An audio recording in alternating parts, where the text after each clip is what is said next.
Well, hello there.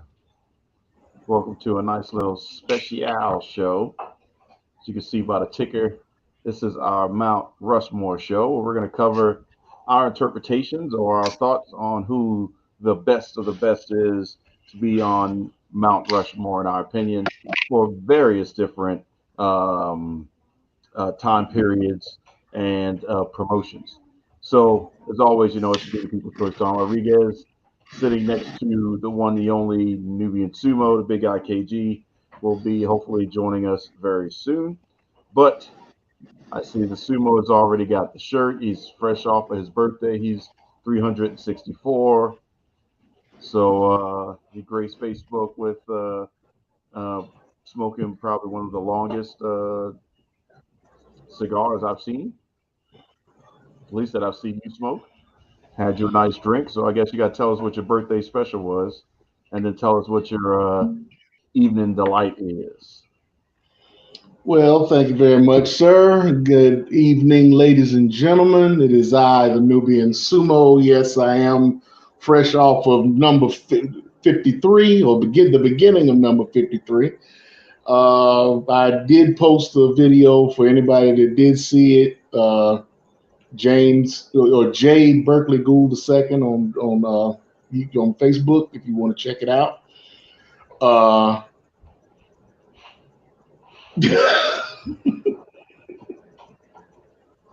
All right, Ben, don't get started, okay? All right, we've been doing all right lately, so just chill, bro.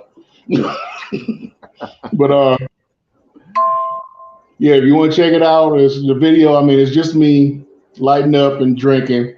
The cigar that I had was a Room 101 10 by 42 cigar that came out in 2017, I should say. And it's a cigar that I've had in my humidor for about 5 years or so. So I hadn't had one in a while, and I figured it'd be a special cigar to have for my birthday. Another one that I'm having for tonight that I pulled out the coffers is the Oya de Monterey Epicure Selection number 2. This is the domestic version. There is a Cuban version of this, which is all Cuban seed, Cuban grown. But this is a Honduran Puro, which is all Honduran tobacco. The only difference in the tobacco is the wrapper, which is a Cuban seed Honduran tobacco that was grown in Honduras from a Cuban seed. So I've had this cigar in my humidor for about since 2020, and decided to pull that out today, as well as revisiting the bottle that I had for my birthday, which is the Basil Hayden red wine cask finish. Very good, very good. You can actually taste the red wine from the barrel it was finished in. So it's not overly sweet, but has a nice little kick to it. I believe it's 90 proof, if I'm not mistaken. Actually, it's 80 proof. I'm sorry. So it's a little something light. And it's pretty good, though. It's still got that little bourbon burn to it. Whiskey burn, I should say, because it's a whiskey, but there is a difference. But yeah, it's got that nice little whiskey burn to it. Like I said, you taste the flavor of the red wine in it, and a little caramelly, but not over sweet. So it's very nice. All right. So before we get into serious meat potatoes, I gotta ask because most of the time you're talking about a cigar you've had in your humidor for a while. Hmm. My question that just popped in my head is, how big is your daggone humidor, or how many cigars do you have? Because that's a long time for something to just be cooking in the wind, so to speak. So what's the look behind that? Well, I live in an apartment, so I don't have like a big wooden standing humidor in my house in my apartment because I don't have the space for it. So what I do is I use kind of a cheat.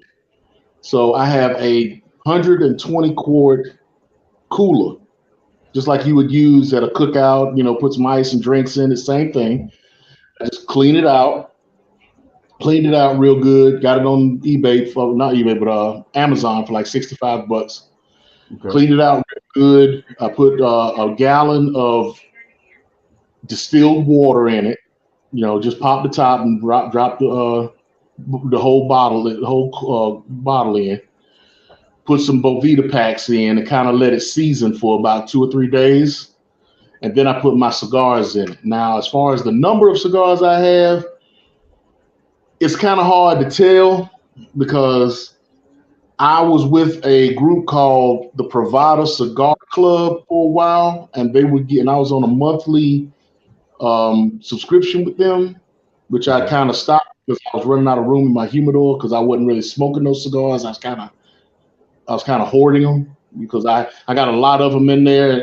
It's still in the packs that I have not opened, and so I'm just kind of waiting, biding my time to. As a matter of fact, whenever I would say, would have y'all pick a cigar for me, I would be from that collection. So from that group, from that group. So from that monthly subscription. So as far as how many cigars I have, I can't say. I'm sure it's probably, if I had to guess individually, I probably have about 200 to 300 cigars in that humidor. Wow. Some of them are still in boxes. Some of the boxes that they came in, some of them are in plastic. Some of them, like I said, are in the packaging that they came in from the monthly subscription. So yeah, I've got a lot of cigars in there. But yeah, I'm constantly I'm smoking not a lot, but enough to where it's probably about time for me to make an order. Good, and because usually when I make an order, I make a big order. So the last cigar order I made was like $2,000. Wow. That got me like 7 to 8 boxes of cigars, probably 20 averaging out about 20 cigars a box. So yeah, I was just curious because we haven't encountered a point other than when you were taking a break for health reasons, so that way your lungs and your liver can recover. It seems like you got a never-ending supply of stuff to smoke and stuff to drink, and you educating us on it. So I'm like, we've been doing this show for a while.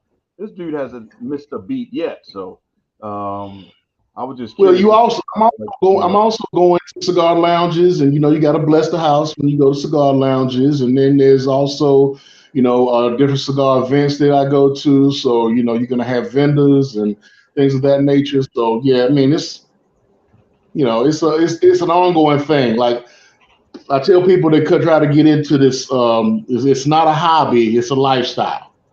Right. You got to have the cigars, you got to have the utensils, you got to have your cutters, your lighters, you got to have something to hold the cigars in to preserve them. You got to have something to carry your cigars in because you just can't throw them in a bag and just carry them around with you. I mean, it's a process, and it's not something that you can get into lightly, and it's not a cheap way of living either.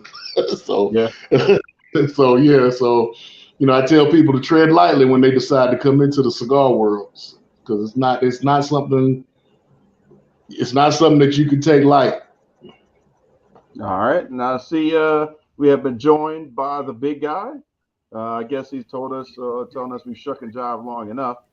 So now we need to get into business. What's up, man? Ain't nothing much, man. I thought I made it clear 9:15. I'm like, all right, I got time. But I hear James. I don't recall 9:15. But go ahead.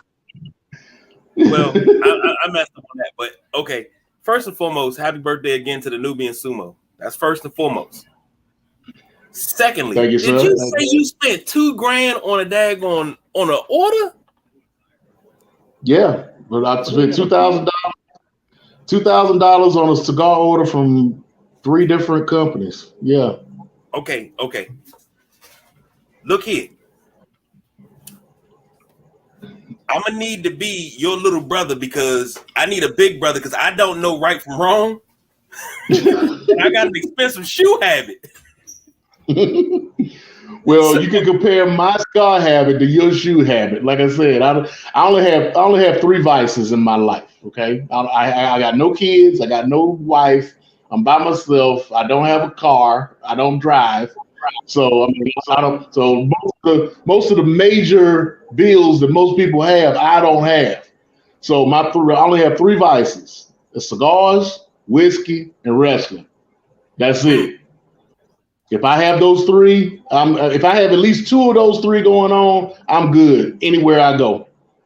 All right. So, you know, $2,000 on some cigars to keep me sane and keep me from having to cuss people out at my job. I think it's an investment. I think so too. I agree. See, man, you just got the life. Now, see, I've been trying to get this pair of shoes since 1997. And it's a particular pair of shoes. It may look like something normal to everybody else. Pair of Air Force Ones. But see, here's the difference. That right there, that jewel swoosh. I've been trying since 1997 to get me a pair of these, and I finally got me a pair about 2 weeks ago. I am absolutely positively in love with this shoe. That's my vice. That is my vice. I can't. Now I ain't paying $2,000 now. Let me rephrase that because them foam posits get ready to drop, and I'm gonna pay about $300 for those. Why are you looking at me like that? You already know this. Uh-oh. We need to go to commercial break? Nah, when they drop them foam posits, I don't care if they $350. I'm getting them. I've been dying since 2005. Nope, 2002 to get those shoes again. Yeah, James, why are you looking at me like that? World star over there. Look! I wish y'all could see the look that I'm getting. But here's the thing. She lets him get the shoes, but he can't buy a belt. Exactly.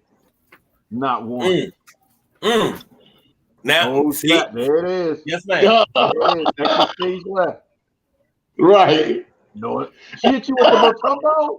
Not the Matumbo. Like I said, I'll have my phone posits. That same $350 that he about to drop could get him a check. Give him a title belt. Shit, you owe a lot next month for that $350. You ain't getting even one of them. How you gonna tell me? Wow.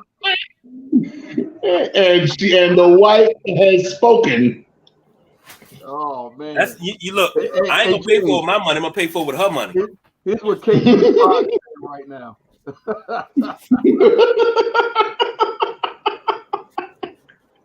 He's like, just go home. We gotta get out this show. Oh man. Man, she just came out of nowhere. She came out of nowhere with a bottle of water in my meds. It's like, what you say you gonna do? You should have said put it on layaway. Oh. Put it on layaway. You ain't gotta come out there with the total. Jeez. But still. I guess. Yeah, that's like he could get that bullshit new undisputed that they gave Roman. And speaking of that, here we go. Did you see Friday? Did you see SmackDown Friday? You talking about Oscar's belt? Yeah. What did I say about damn Roman's belt? How did I describe it? I said all they did was take the women's championship, paint the background gold, put it on a black strap, and give it to him, right? Mm-hmm. What do they do with Oscar? Same thing. Same thing, except they didn't change the strap color. Ain't that some bull? But my real problem was with Charlotte Flair coming back. Now I don't mind the fact that she came back. Okay, cool enough, right? But why is she talking about taking the title, but she's focusing on the Raw title that they just retired? She's not even talking about the belt that's around Asuka's waist. She was pointing at the Raw title. Talking about, I want that belt. And see, if Asuka were on her toes like she was supposed to, she'd have picked that belt up like, here, bitch. You want it here. Hey. Dropped it like Charlotte did Becky. Oops, there you go. Dropped it at her feet, but like, yeah, there you go, bitch. There you go, take it. I don't need that one no more. This is what's legit right now. I don't get what the move is to change their belts up. Whatever happened to when you're the champion, you get the customize your own belt. You know, the Smoking Skull belt, the Brahma Bull belt. Select people, not everybody can get that. The Brahma Bull never debuted, even though you can buy it now. But I thought it did. I thought it made one appearance. It made at least one appearance. I know the Andre the Giant's belt never made an appearance. It didn't. No, he walked out with it. It was Giant's belt. Back. Andre. Yeah, it did. It did? Yeah, because they remember before that match, they created that belt just for Andre, and they were showing how big it was because when they make most belts that they make in a size 48 waist. The Andre the Giant was a size 60. So they were talking about how big the belt was and how they had to do extra with the belt just because of the size of it. So they had that, and they put it up against the regular belt just to show how big it was in comparison. So they did show that belt. They were focusing on that belt to kind of emphasize the fact that wow, they made this special belt for Andre the Giant. He must be winning, but he wound up losing that match.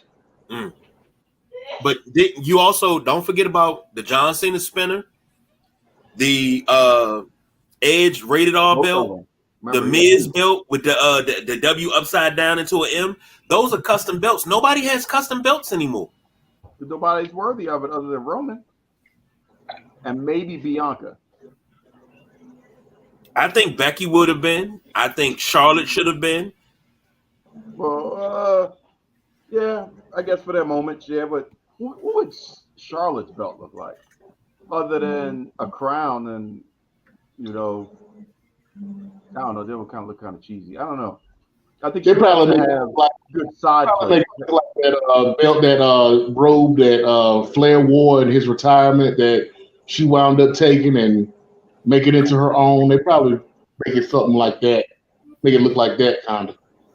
But my question is, are they going to make? Okay, so they've changed the Raw Women's Championship to the WWE Women's Championship now. So. Are they going to change the SmackDown belt to the Women's World title and give them a copy of Seth's belt? Don't know. Get Rhea Ripley the Seth's belt? Don't know. Because I don't know. What they need to figure out is, the women's tag division. How about that? That's the belts I need to figure out what to do with because there's not enough people to do with it. Talking about unifying the NXT and the women's world, the women's tag team championships now. No, if they do that would make more sense.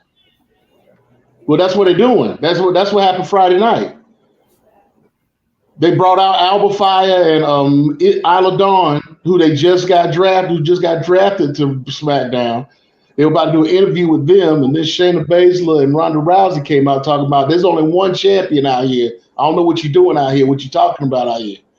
So they was like, so let's unify. So there's only room for one champion. So let's unify the belts. So when they go to whatever this pay-per-view is in 3 weeks, they're supposed to have a match to unify the NXT and the WWE Women's Tag Championships. Uh-oh, he went off camera. He's getting beat now. That was a quick one. She gave him a pop, a skibbity pap, and that was it. Really, bro? Quick 2-piece. Yep. At least it wasn't with a unicorn. I got belts. 3 of them. How about you? I got belts. Okay, Mister, I got belts. Y'all, you get. Are you allowed to even touch yours, or you just get to look at them? I got them put up just because I don't want to mess with them because they old. The season. I'm shopping for another one, but I haven't figured out which look it jumps out at me yet. And AEW doesn't make theirs that often. So I don't know. We'll see. But going to the matters at hand, we really have shuck and jive long enough. Apparently, we have the Mount Rushmore show, and it's been a while, but this may actually be a proper time for me to actually do my daggone intro. So here it is.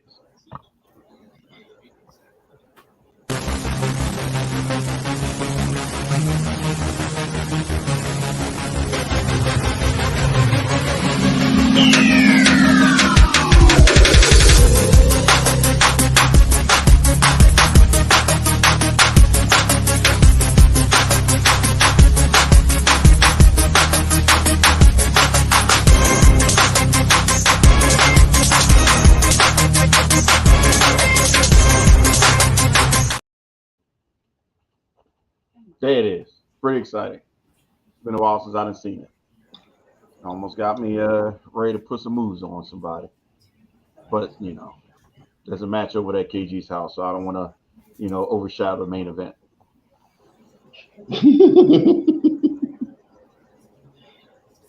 So hopefully, thanks for the homework. Hopefully, you did your homework, KG, because this is your idea. So you can't have a brainchild and then not have skin in the game. Yeah, this is your show, KG. We following your lead, bro. Nah, because he took it and went off the deep end. Like, what? All in one show? Okay. We could do it. So, like I said, it's the Mount Rushmore show. We're going to go through some time periods, and we'll each talk about who we believe should be on Mount Rushmore for that particular time period. You will probably hear some familiar names, some repeat names, and then there may be a little bit of scuttlebutt between us on who we think should be there, because when I asked the clarifying question, hey, man, can we do 5 or 4? Somebody over there who shall be beat later on said, no, it should be 4 proper.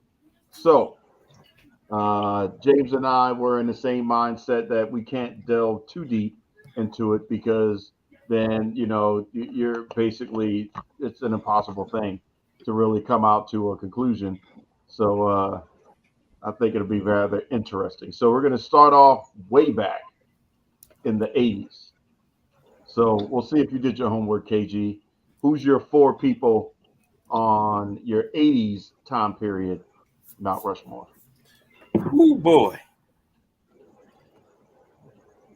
80s time period. I got Hogan, Backlund, Flair, Sting. Okay.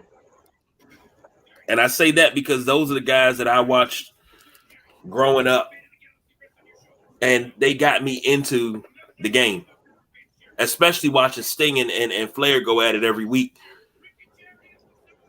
That's what got me there. Watching NWA on channel 54, or was it 45? No, it's 54. 54. 7 o'clock. I remember it well.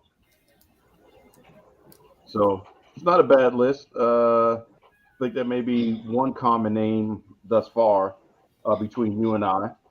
We'll see what James has. So I'll go next. Mine's a little different, again, because it's so hard to narrow it down to 4 in the 80s. But this is no particular order of hierarchy. Piper, Commonality, and Hogan. I've got Dusty and Andre the Giant. So we got Hogan in common. We'll see who the sumo is pulled out of his mental vault. Well, y'all got a combination of pretty much mine. I would say Flair and Hogan from KG. I would say Dusty from Don. And just to make it interesting, just to throw a name out there, because I could put Andre the Giant in there, but who I'm going to put in is somebody that I used to watch back in the day, who was very influential, that doesn't really get a lot of credit for his work like he should, but Jerry the King Lawler. Yeah, I agree with that. You know, fortunately, at that period, it was just territorial. But man, if there was a bigger spotlight on Memphis, that could change the game. We may be watching, you know, Jerry's company, and Vince was a small pawn that got eaten up. Even, you know, with the Andy Kaufman thing. So, you know, Memphis is still a hotbed to this day, thanks to the King. So yeah. But don't So forget that Memphis is where a lot of the Attitude Era was born. That's where the Mr. McMahon gimmick was worked out. That's where a lot of people went to work out for Attitude Era, different gimmicks and match ideas and things like that happened in Memphis. So Jerry the King Lawler is always going to be a big part of the Attitude Era, which is probably my favorite era. But he's always going to be a part of it. But he has to be considered one of the architects because it was in his wrestling territory that they flourished. right. But you got a lot, but even more so, you got pretty much every wrestling association that came out after that, once the territories broke down. You know, ECW was based pretty much off of the Tupelo concession stand fight that they had in Memphis. So that's where they say the beginning of hardcore wrestling started in the United States. So yeah, you know, you got a lot of history and a lot of influence that comes out of the Memphis area, and Jerry the King Lawler, like you said, was the catalyst of most of that. So yeah. All right. So, you know, we've got some good names, and it's plenty more that could be named in the 80s. So let us know what you think your Mount Rushmore should be. But the common ones, at least between the three of us, is going to be Hogan, Flair, and Dusty. So, and rightfully so for each one of those. Now, if we move up to the 90s, we've got a little bit more shaking. And this is where, to me, it was a little bit harder because there was so much going on and that, you know, that 10-year bracket to really, you know, without scrutinizing. It's like if you could do a top 10, it'd be easier. But to get it down to 4 in the 90s alone, that was a chore. So, Sumo, I'll let you go first. Who would be your 4 people on the 90s Mount Rushmore? Well, as much as y'all gonna probably mess with me about this, I mean, three of the 4 of them in this one is gonna be more towards y'all's liking, as opposed to you know, what you think I would actually say. Okay. But I would go with Stone Cold, The Rock, Triple H, and Sting.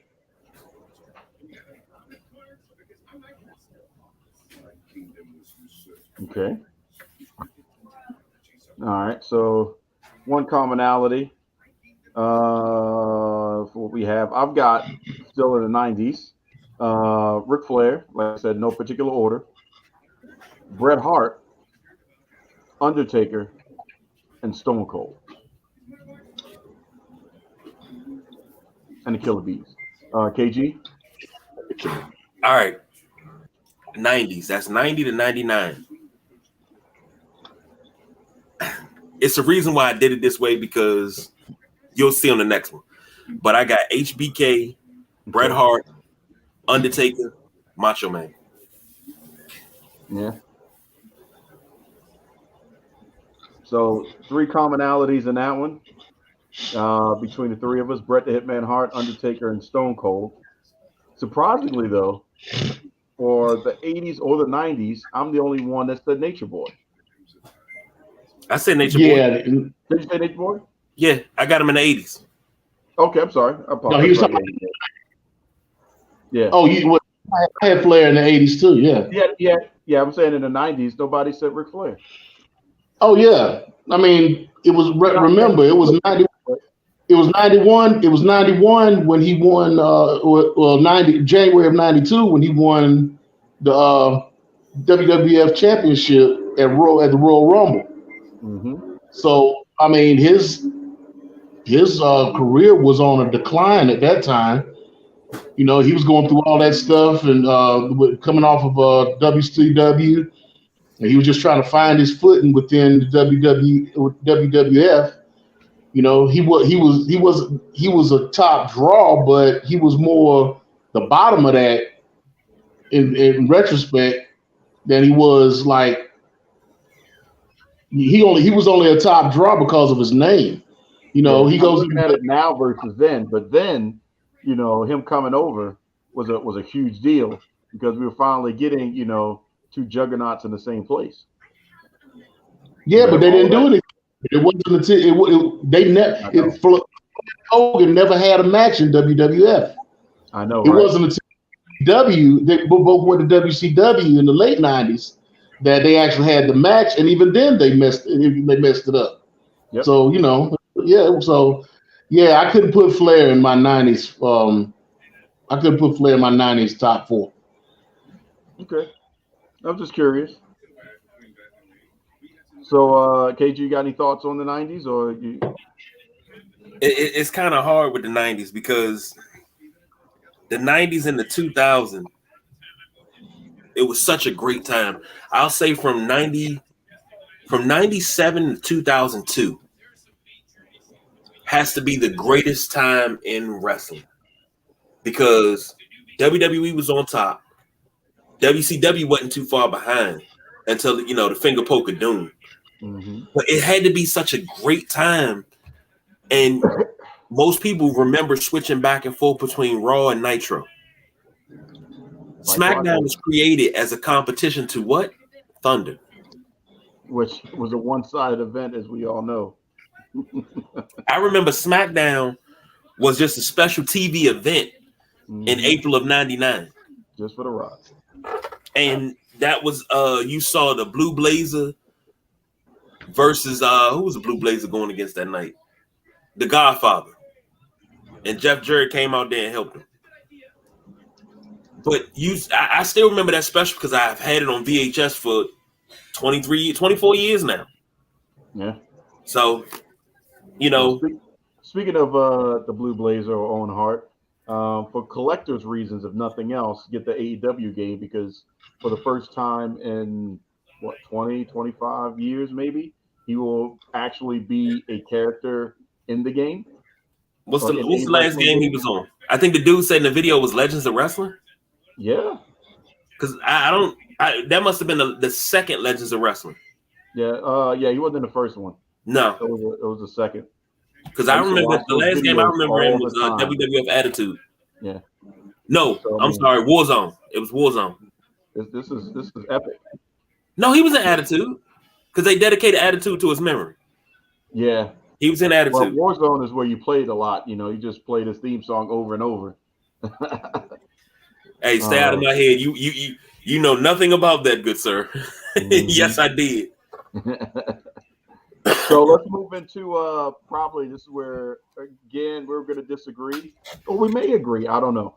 I'll go first because I got a controversial name in there that y'all may agree with and you may not. But the next one is going to be 2000 to 2020. And there's a reason why we stopped at 2020. Obviously, you got COVID and all that stuff, but coming after this is going to be the modern era.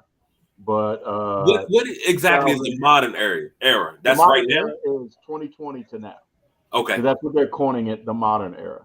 COVID it was just kind of like a long 2-year dark match for the most part. But remember, this is all encompassing 2000 to 2020. So this is where I get a little spicy. I throw in HBK. I've got The Rock, Triple H, and Vincent Kennedy McMahon. That's my three. My quad right there. Mm. Mm. Yeah. I knew somebody was gonna have VKM on there. I knew somebody because you have to look at it and you have to say You can't you deny gotta get that. him. Yeah, you gotta give him his props. Can't deny it. Sumo.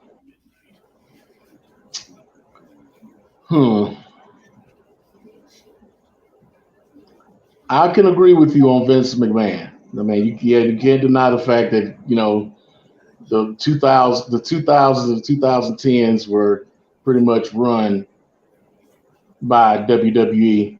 I mean, that was after 83 weeks. That was after the takeover of WCW. That was after WWE took over everything, pretty much. So yeah, you got to give it to Vince on that. Mm-hmm. But you got to remember, 2000 is also the beginning of the ECW and TNA. Yeah, I knew you would have some other So, direction. I was counting on you to go there. so I would add to Vince. I would say Vince, and then I would add Paul Heyman. Okay. I would add Jeff Jarrett, Okay. and I would also who'd be a good fourth?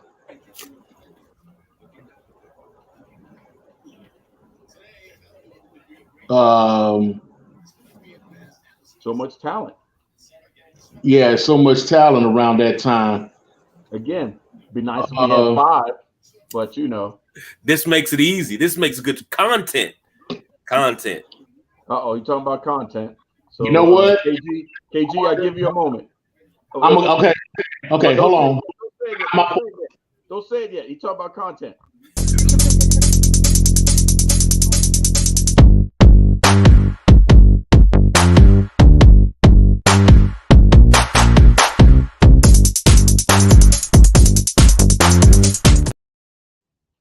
Put them over just because that had the word content in it. So all right. So I never seen that one before. I missed that one. Where'd that come from?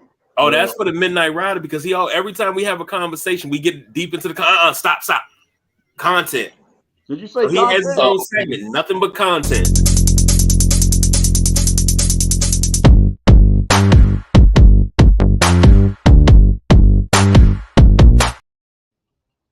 Oh man, it's kind of like that Saturday Night Live skit with Kel or Keenan.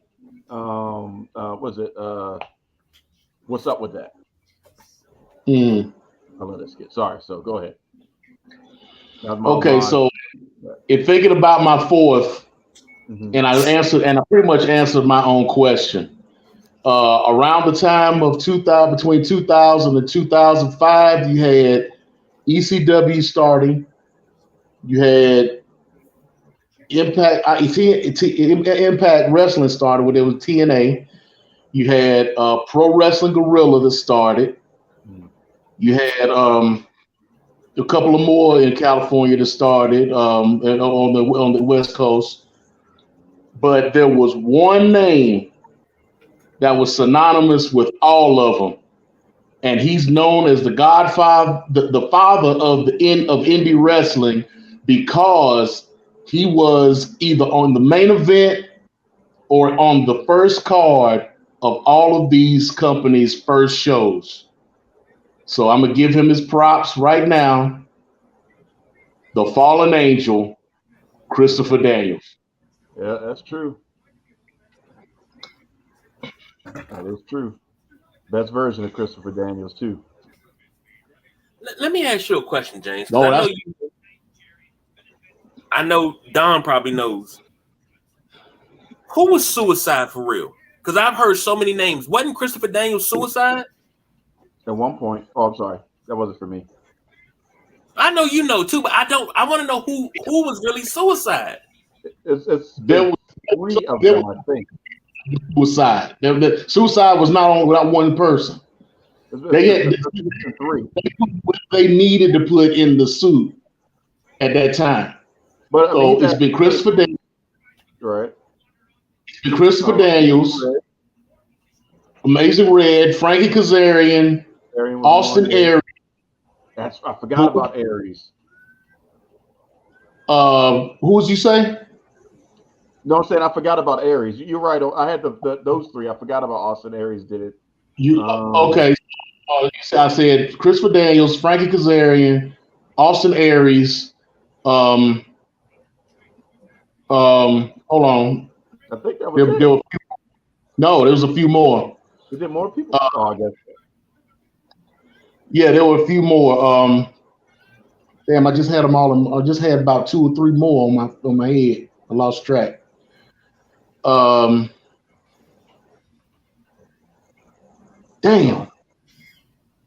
But yeah, it was at least those 4. Didn't play Suicide, did they? Shelly or Alex Shelley. Shelley. No. I'm sorry, not Shelley. Saban was Suicide at one time too. Saban. I'm trying to think of who would have been the last one of the ones in the middle, because it was he did you could notice a little height differential. It just depends on what the match was, but most of them was Ultimate X. Dang. I know there were no black who's ever played Suicide. I know that much. They were all Caucasian wrestlers that played Suicide. Wrestlers from the Caucasoid Mountains. Yeah. So all right, so James gave us some extra texture to the 2000 to 2020 time period. KG, I know you got something good. Yeah, but I know this is a loaded one. This is because I had to leave guys off of the 90s. So I was like, well, they were still hot in 2000. And like I said, from about late 96 up until about 2002, you couldn't get enough wrestling. And then it really ramped up again. I'm going to say 05 to about 09, because everywhere I turned, this is when I lived by myself, and I was off on Friday nights and Saturday. Friday nights, all day Saturday. Friday, Saturday, didn't go back to work till Sunday. I spent the whole Saturday watching wrestling from the week.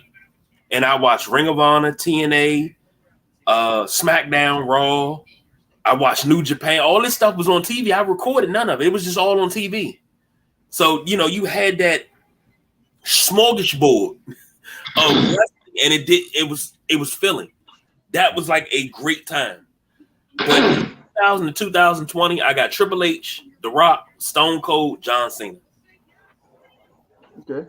Because you got to look at it. There is no other. You can't name any other wrestlers in the business that had bigger rockets strapped to their back in that time period than those 4. I agree. I want to ask y'all a question. And as you were talking, KG, and even you, James, and your picks for the Mount Rushmores, I started thinking, all this happened, and all these great opportunities, the rocket ships, the start of these companies, all these happened without social media.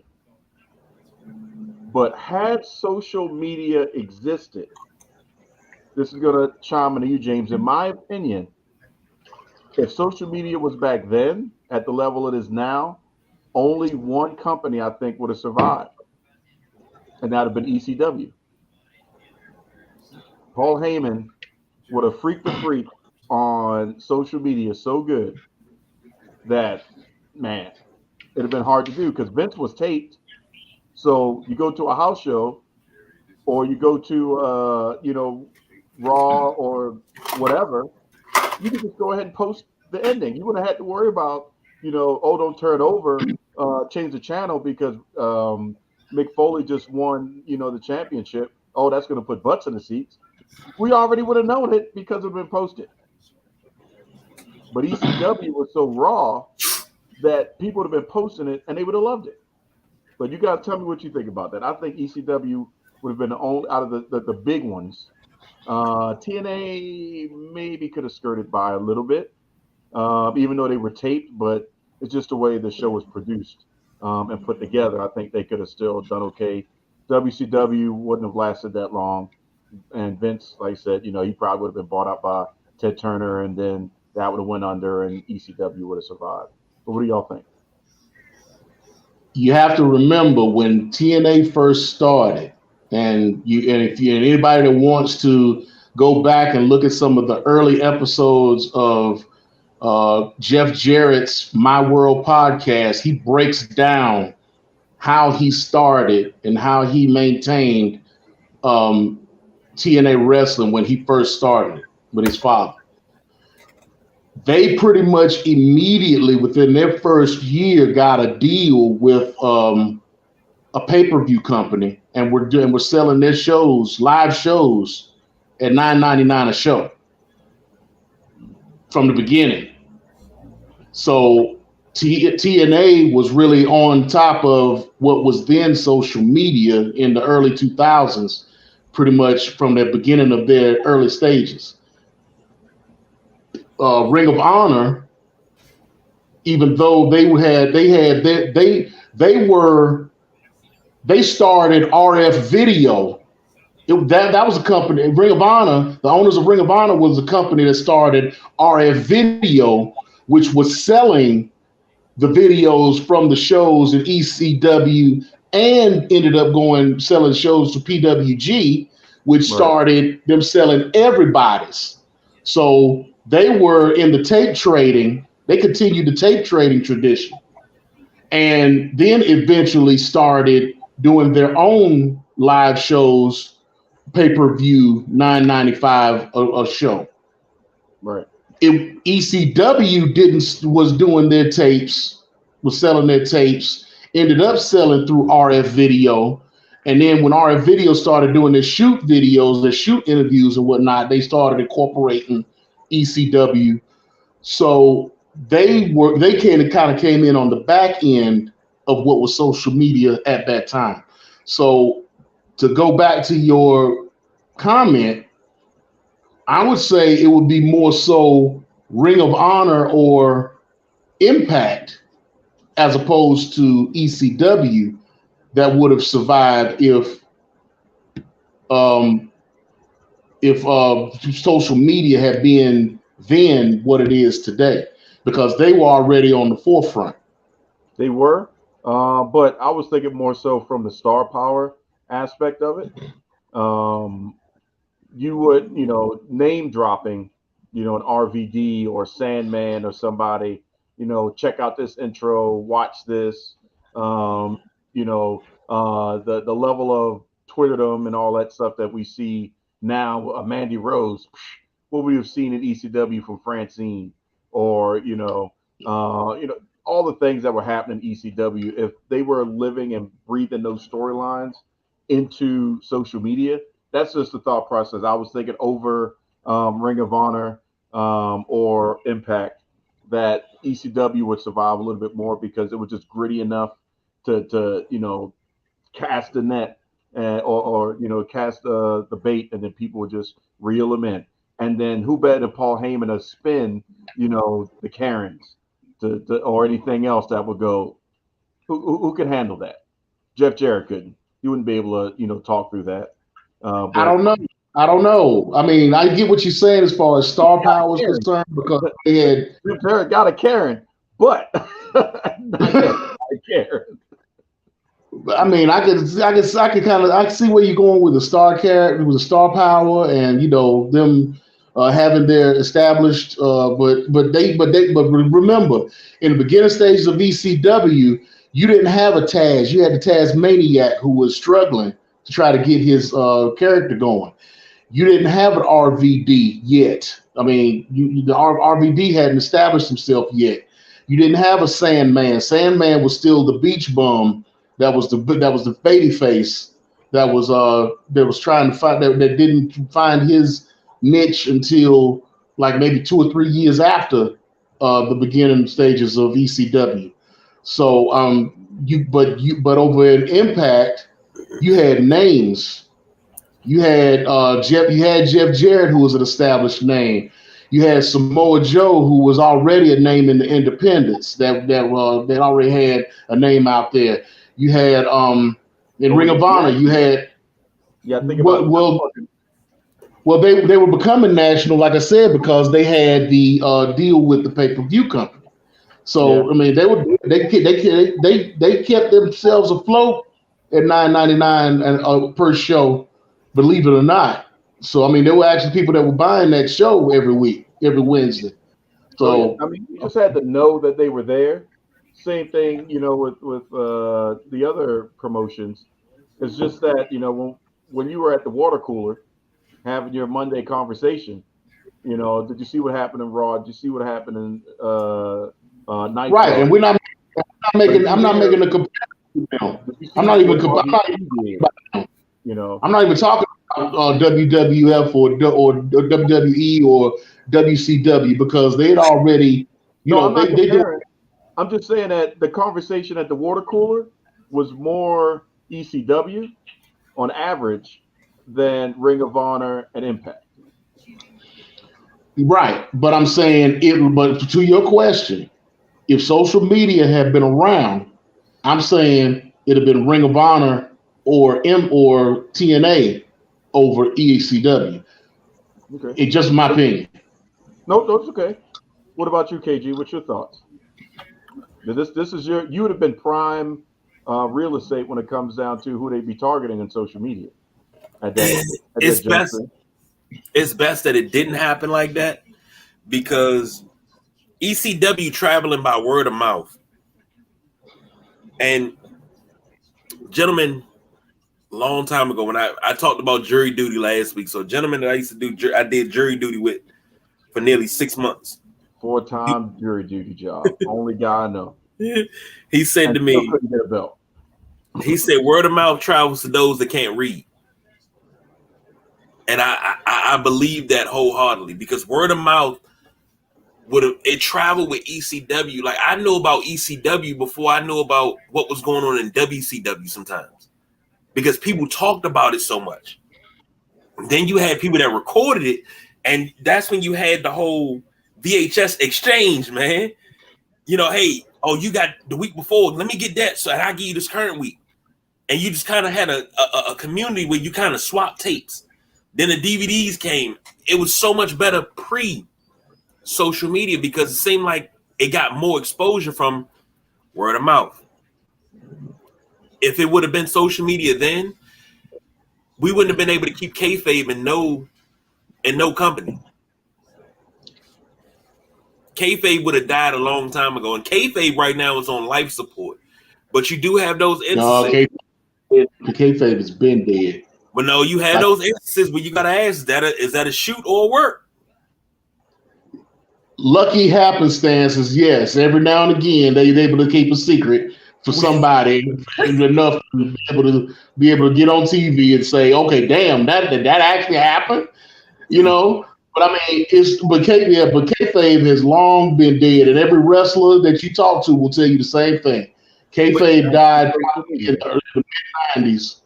Thanks to social media. but no, Yeah, thanks. With a lot of things. Well, actually, thanks to social media and the millennials. The millennials who came in and was like, okay, well, this isn't a sport. This is this is an art. This is a This is a performance art. So you ain't got you got when you got baby faces and heels on social media playing video games together and going out and eating together and going to different stuff together. You got folks who are outside of their characters, just dealing online and whatnot. Like yeah, this is the real me. This is my real name, and and then they go on there on TV and they're tough guy mutes that can't put two words together, but they can go kill the world and whatnot. But then they on social media with their two pet cats, making pancakes and shit on a vlog or whatever. Kayfabe is dead. let, How let, can you let, not say it's dead? let me say this.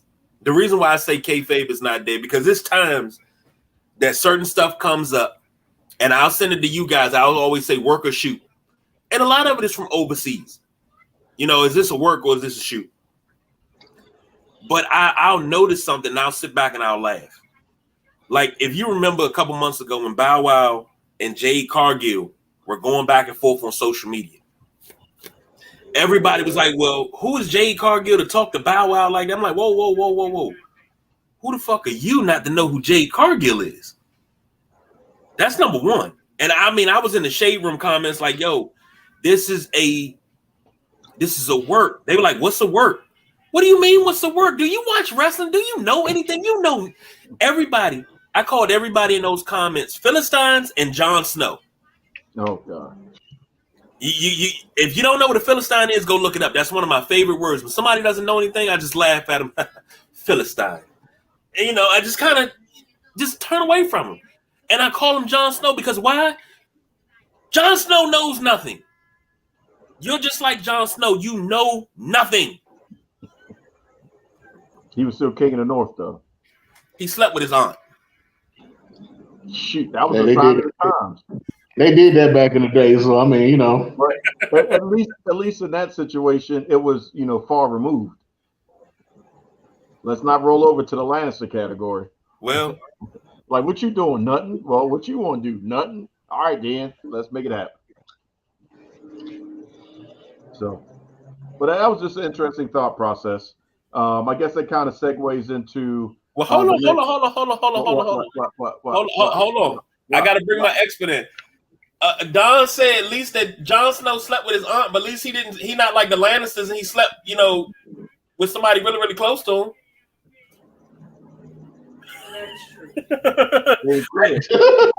Same crib, let alone. Did in fact sleep with his aunt, but at least he did not sleep with his mother or his sister or first cousin. I'm a Jon Snow fan. But he didn't know that was his aunt. James was the one knew they were related and still slept with each other. I said they were far removed, so you know it's a lot better than the Lannister situation. Well, he did know. That's what I said. You know, he's far removed. Once it happened, and shoot, at that point, you know, not too much you can do about it. Plus, you know, what you gonna say no to the mother of dragons? She will burn you. Yeah, but he's a Targaryen, so he wouldn't have actually got burned. Allegedly, he's still a bastard. no allegedly. It was proven. He's still a bastard. He's the bastard son. He's the bastard son. He just didn't have no white hair. But he was the last dragon. Woo. See, I had to call him my expert. Oh, I had to call him my expert. Oh, Lord. It's all that's all that matters. You say what? I'm still trying to figure out what kind of burning y'all talking about. Oh, well, you know. Dragonfire. Yeah, Dragonfire.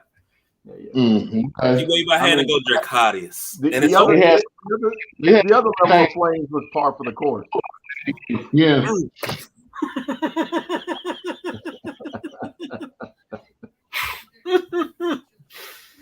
So, why does it burn? Why does it burn when I hate? So stupid.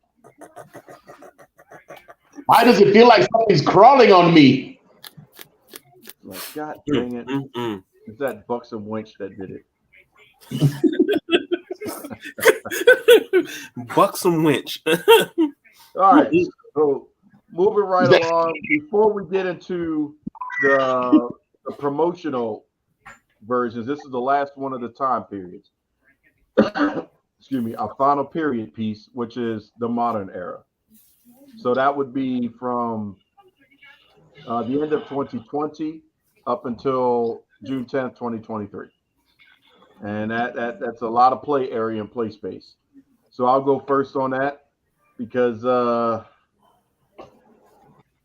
little spicy. And again, if I had one more pick, I could have balanced this out a little bit more. But, you know, since I'm not a chauvinist like y'all, I got a couple females in there. So I have Seth Rollins, Charlotte Flair, Bianca Belair, and Roman Reigns. And I know y'all aren't going to agree with anybody but Roman. It's on me. It's on me, Sumo. Because I'm about to blow your head off. Go ahead. Please do. I have fun with this one. I got Roman. Okay. I got Jericho. Uh-huh. I got MJF. And I mean, this one you're going to have to split down the middle because I got Becky, Bianca. Nope. You can't because it's Your only 4. Yeah, my rule. Your rule. Make a pick. So I gotta go with the main. Because she made, you can't say, and we're talking from 2020 to 2023. End of 2020. Into 2020 to 2023. Jericho had the Judas moment, a little bit of the bubbly. What else did he have? He had a run during the whole COVID. He had a run. A musical with MJF. And MJF was just doing MJF things during that time. So, he was doing his thing. Roman has been champion since, the beginning of COVID. Well, no, it ain't been that long. But he came back from the whole leukemia thing, beat that, then kicked everybody's ass in the process. Okay? So he's got to be on there. Becky, she continued the whole man thing. And then she still was one of the women that headlined WrestleMania during the pandemic. And put on a damn good show. Mm-hmm. I was saying I wanted to say Bianca as well, because Bianca's what she did in NXT, what she's done since she came into the main roster on SmackDown and Raw. 2-time champion so far. And worried about the Oscar curse, which she could be pregnant next. So, I mean, you can't go wrong there. Can't go wrong. So. All right, Sumo.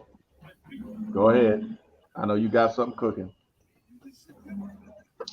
Okay, I can agree with you on Roman. Roman can't be denied. Okay? Right. So we're acknowledging him. Just put that out there. We're acknowledging the tribal chief, yes. The head of the table. MJF has got to be in there. No question about it. I mean, ever since he's come on the scene, I mean, you can't deny MJF at all. So he's got to be in there.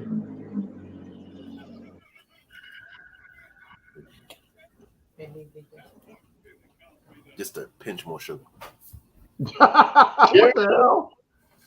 Jericho going over there at the counter. I mean, I was a pinch more what? Sugar. Yeah, okay. That helps the medicine go down. Jericho, yes, I can see, but I would rather put CM Punk in that position. Mm-hmm. Really? Yeah, because even though he hasn't been around for most of 2023 or the second half of 2022, he's still influential. He still has influence. They're still talking about where is he going to go? What is he going to do? How is he going to do it? Where is he? They still talking about him even in his absence, and which caused them to create a whole brand new show just for him. So I have to say CM Punk. That's a good point. And last time somebody created a show for somebody was The Rock. And then to tap off my 4, even though I didn't say him in the previous one, I'm gonna give it to him now. His position, I got to give it to Kenny Omega. The cleaner. Jim Cornette's not gonna like that. Well, I like Jim Cornette, and I agree with a lot of things. With about maybe 90% of stuff he says, but that other 10, is questionable. I could have some decent arguments with Jim Cornette about some of the stuff that he talks about, So especially because he's not versed. He's not really versed in current wrestling. So whenever he's talking about current wrestling, he's talking about it from a viewpoint of ignorance. Because there's some things that he'll talk about that he should know about, but then he'll be like, "Well, I don't know where I saw this person last," and I'll be like, "He was just on this a few months ago, or he just did this," and I could be a third on that show and help them do a lot when it comes to clarity on some stuff, because then they have to come back the next week and say, "Okay, we did some research and found out, and we may need to talk this over again." So yeah. I feel you on that. There's been quite a few times. I had that same thought process as I was listening to a quick snippet from the drive-through audio experience. So, but still a good listen to. I just like really for all the names he calls everybody, Kenny Olivier and Twinkle Toes and all that. Like, yeah, that's his style. But Yeah, he called Orange Cassidy pockets. Yeah. I man. That's where I get my. That's my influence for when I call people stuff. Like when I call Athena Funny Face. That's why I do that. That's based off of Jim Cornette's show. He don't call her that, but I call her that. That's my name for her. And if you like to call in and talk about it, Athena, the door is always open, and it ain't forbidden. It's not a forbidden door. It's a wide open door. We're ready for you, girl. Wide open. I don't know. I have no idea what he's really saying. Is he talking in code and saying, "Come on in, come on over," like Christina Aguilera? Come on over. No.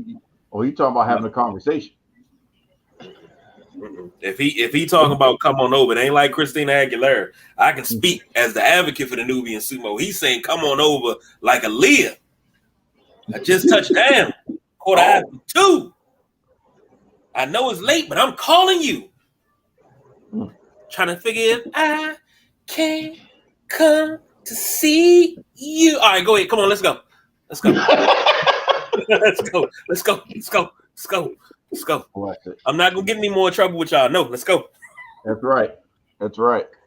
So now we're gonna get into the promotions, and might as well take it to a throwback. So Mount Rushmore for WCW. Sumo. KG's got the floor. Oh shit. Yeah, I like what I did there. Yeah. Ooh, okay. Thought you had a moment to collect yourself. Nope, you're gonna jump right in. All right. Whole foot in. No dipping the toes. Dip the toe. Anyway. WCW. Hollywood Hogan, Goldberg, Booker T, DDP. Okay. Sumo. Yeah, Hollywood Hogan, definitely, because he pretty much saved that company when it was on his downslide. DDP picked up where Hogan left off, pretty much, becoming the face of that company. Mm-hmm. Goldberg, I can agree with that, because they basically put the whole company on his back with that 178 match winning streak and the way that they treated him.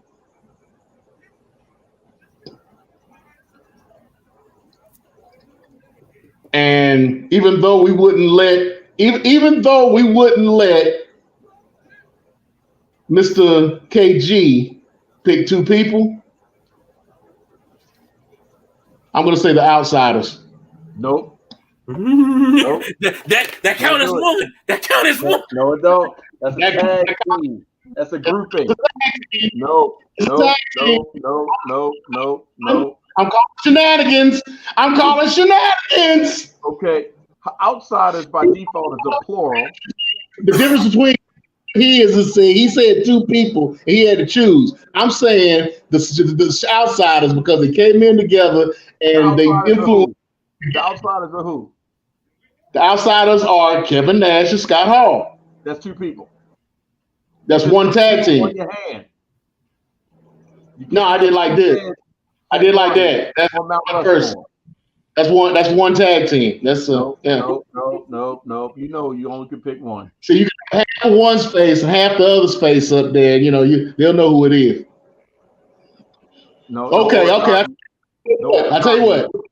Okay, I'll take it back then. I'll take it back, and then I'll replace them with Eric Bischoff because he's the one that signed them, and he's the one that signed that contract. So even though you had the retract or redact what you said, we technically have two in agreement with my picks.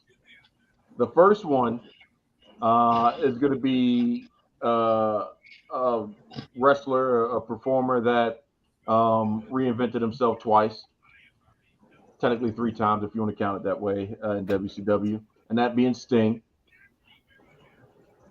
The second one is synonymous with WCW and the heavyweight championship, and that's Nature Boy.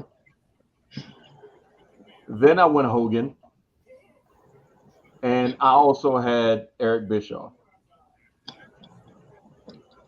So we're not even getting no love to Booker T. Hey, I only have four. No. But Bischoff's spot, WCW wouldn't be what WCW is now if it wasn't for Eric. Vince Russo, man. Vince Russo. Oh Lord, go ahead and ask. I give no credit for nothing. There you go. Nothing. You know what I give Vince Russo credit for? Filling out content. That's what I give Vince Russo credit for. Because we said something a while back, and maybe like 3-4 days later, he said it exactly verbatim on his show. That's what I give him credit for. Cut me that check. I don't mind you doing it. Cut the check, bro. Cut the check. You're over there trying to parlay his way into places. Son. Anybody got time for Vince Russo? My thing is, Vince Russo would not be Vince Russo without Jerry Springer. And he admitted that. He said he talked after when Jerry Springer died. Vince Russo went on record and said him and Ed Ferrara would actually sit down and watch Jerry Springer episodes and get storylines ideas from the Jerry Springer show. I give Vince Russo no credit. I never saw nobody's mama though. On in the daggone, what was that?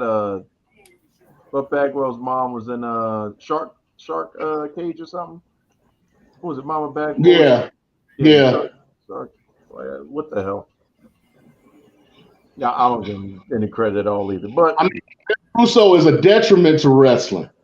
I mean, go back to the. He was good on the magazine. He was good on the WWF magazine. So he did good there, and he had some good ideas. He just had a buffer through Vince and the writers, and the Stooges, and Doc Hendricks and all that stuff. He had some channels to siphon what he's coming up with, and have it become something that's workable. Once he went to WCW, like, yep, here we go again.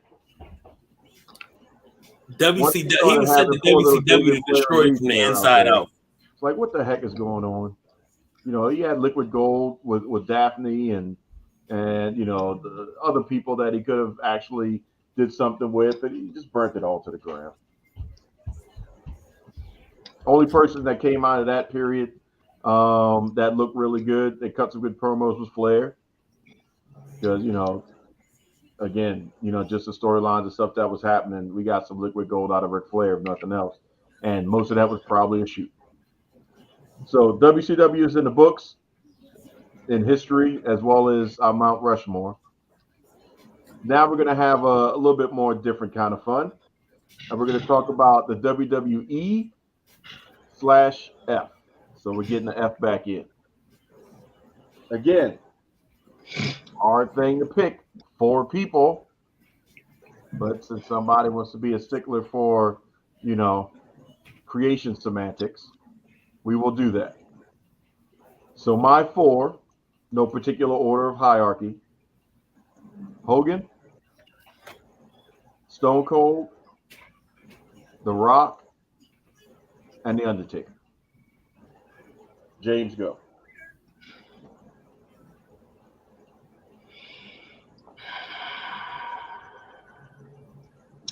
I can. Okay, you said Hogan, Stone Cold, The Rock, and Undertaker. Undertaker. One of those got to be, if not Hogan and Stone Cold, I can agree with. Hogan and Stone Cold, I can agree with.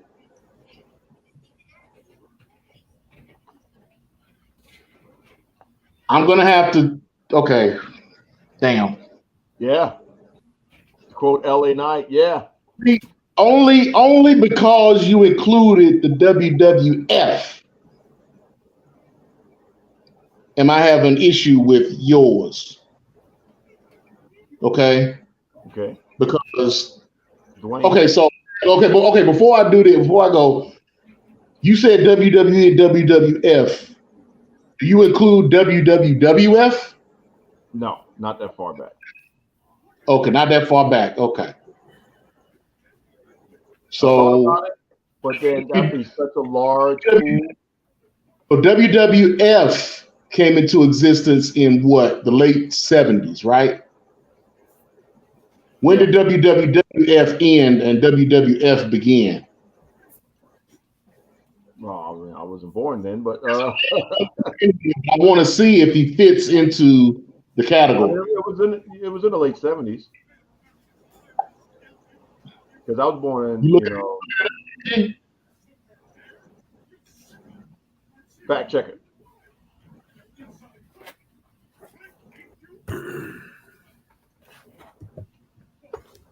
You looking it up, KG?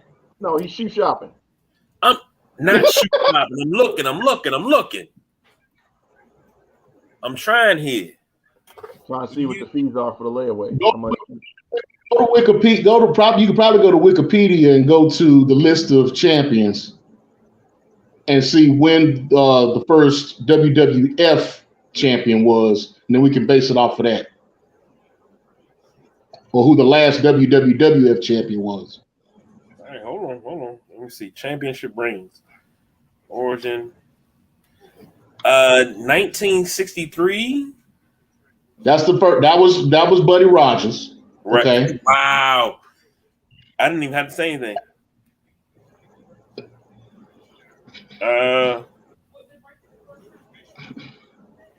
Shit.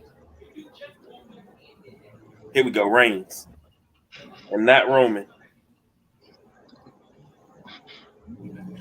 Come on. Just give me all of them. Give me all of them. Okay. So it had to have been either Backlund or Iron Sheik. It was 79. So from 79 it started. That was the first WWF champion. And that was Sheik or Hogan. 1979. That'd have been Sheik. Or Backlund. It could have been Backlund. Because Backlund lost to Sheik. Backlund lost to Sheik. Sheik lost. Right. Backlund. Around that. So it's Backlund. Yeah. Okay. Transitioning over. So it's pre Iron Sheik. The person that I wanted to add, it can't be put in there. Okay. Who do you want to add? Superstar Billy Graham. Oh yeah. But okay, so I can't add him. So Hogan, you said Hogan, Stone Cold. I'm not adding The Rock. Damn. You just said that so clearly. I'll say Cena and then Roman. No Taker. Because that covers that. The only reason I don't say Taker is because Stone Cold was in the same era and he had a big influence. Stone Cold actually saved the WWF at that time. Undertaker was granted. He was a steady figure within the wrestling from the time he started to the time he retired, yes, I give him his props. But when it came to the bigger influence, the fact that he came in and he pretty much saved the WWE, he was the reason why 83 weeks ended. He was the one that he kept the W. He kept Cena and put in Taker. No disrespect if y'all know I'm a Cena fan, but why can't Cena go out and Taker go in? We'll put because Cena over Taker. the company puts the company put put WWE on Cena's back. Undertaker was a mainstay. Yes, he was. But when it came to the stabilization of that company, the actual running of that company and keeping it relevant, they put that on Cena's back, not Undertaker. Okay. Okay. Undertaker, in my opinion, was a kingmaker. Okay. Undertaker made pretty much everybody that he put his hands on. He made them a better wrestler. But when it came to Michael. But when it came to who's actually they're putting that belt on, who they're putting their stock on, the survival of this company is on your shoulders, it's on your back. They gave it to Stone Cold, they gave it to Hogan, they gave it to Cena, and now they got it on Roman. Mm-hmm. Now, if we were able to do a fifth KG, then yes, I would include the Undertaker. But because of that, we're talking about errors, the complete errors. He would be a 2B. He'd be right there with Stone Cold. I put him and Stone Cold right there together. Okay. I said, in the preface at the beginning, is no wrong answer. It's just, our opinion. So, I understand what you're saying as well. But to have as many lists as we've done and not have Undertaker present, there's no way I could do that. Well, technically I have in the 90s as well, but, I think he was that important back then too. So, KG, what secret sauce you got for the WWE/F? McMahon, wrestling was changed wholeheartedly by one Vincent Kennedy McMahon. No matter how you feel about him personally, you cannot deny that the man changed the whole landscape of wrestling with his innovations, his ideas. Hogan, because Hogan carried the whole entire company on his shoulders. In my adult years, I kind of looked at him differently as what he did when I was a kid, but is what it is. I'm going to put The Rock on my list because I know what The Rock did for WWF/E. When Stone Cold went out with the neck surgery, I know what The Rock did with Triple H. So I got to give The Rock his props because that's one of the main reasons I would watch Raw and SmackDown, because my grandmother would always ask me, is The Rock wrestling tonight? Yes, ma'am. He sure enough is. All right, I ain't going to go to bed just yet. She would stay up to watch The Rock. And she stayed up to watch The Rock and them tidy blackies. Probably so. But she was a fan of that bald-headed SOB Stone Cold too. And he is my number 4. Those are my 4. No shade to The Undertaker, because I got The Undertaker in the 90s. But you got to remember, The Undertaker used to leave, come back, leave, come back. But he would leave, reinvent himself, and come back. Almost 30 years, that man left, came back, left, came back, left, came back. But whenever he came back, so much love was shown because you could tell by the pop that he got when he came back. Every time. And whether it was he came back as the Dead Man, Big Evil, the American Badass, whatever iteration of the Undertaker that came back, you still didn't want to fuck with him. Mm-hmm.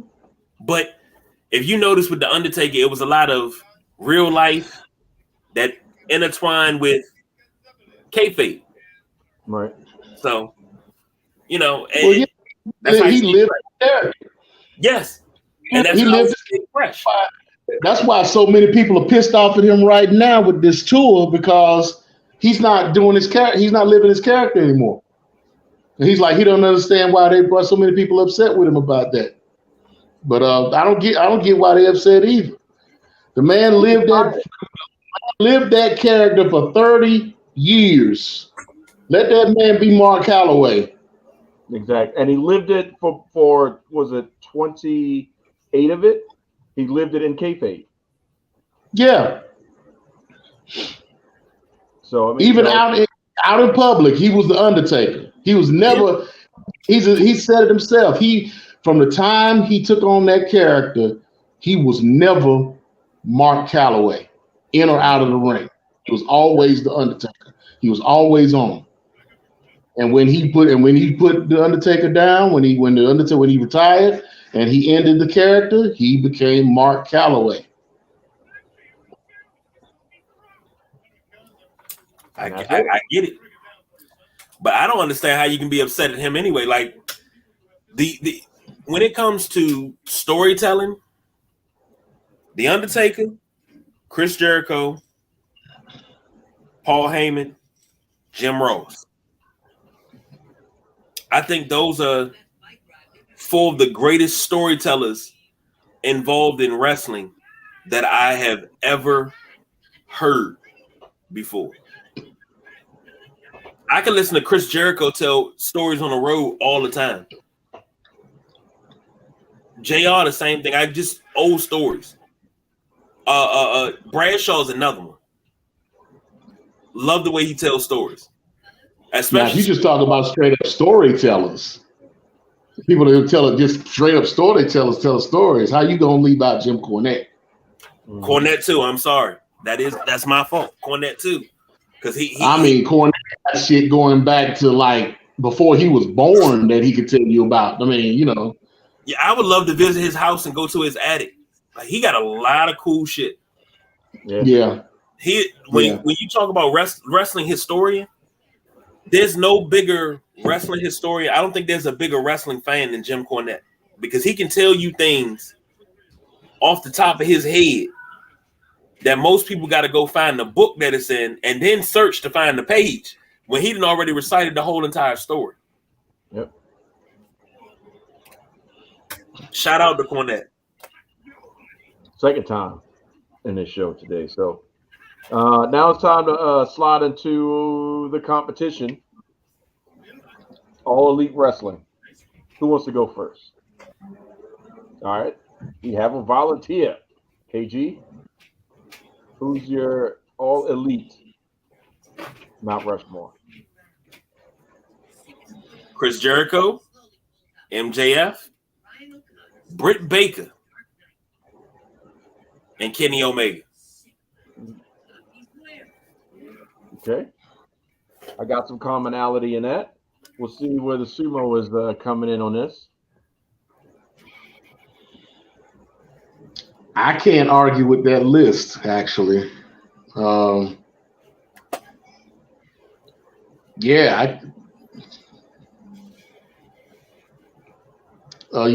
you said Kenny Omega, Britt Baker, MJF, and Jericho. Jericho. Yeah, I can't argue with that list. I can argue. I'll concur. One slot. Wait a minute. Let me guess. Go ahead. Because this. I would, but I'm not. Okay. You're gonna replace Britt Baker with John Moxley. Heck no. That's a daggone insult. Nope. I had Jericho. I had Britt. I had my wife's boyfriend MJF. Wait, no. Put the unicorn down.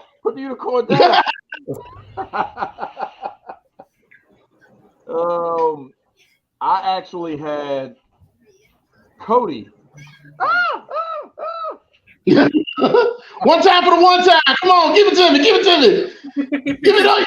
Unicorn. Unicorn. So I had Cody in as one of the members of the Mount Rushmore, just because without him, more than Kenny Omega, that company would exist at the level that it or performed without Cody. MJF would be MJF without Cody. MJF was made when he was beating Cody Rhodes. Period. No. Yes. I don't agree with that. Yes. I don't agree with that. What happened? Not agree with that. What happened after that? That was at that level. Nothing. Now he's done some stuff, but that was brutal to watch. The lead up to it, everything. MJF came into his shielding when we had that moment.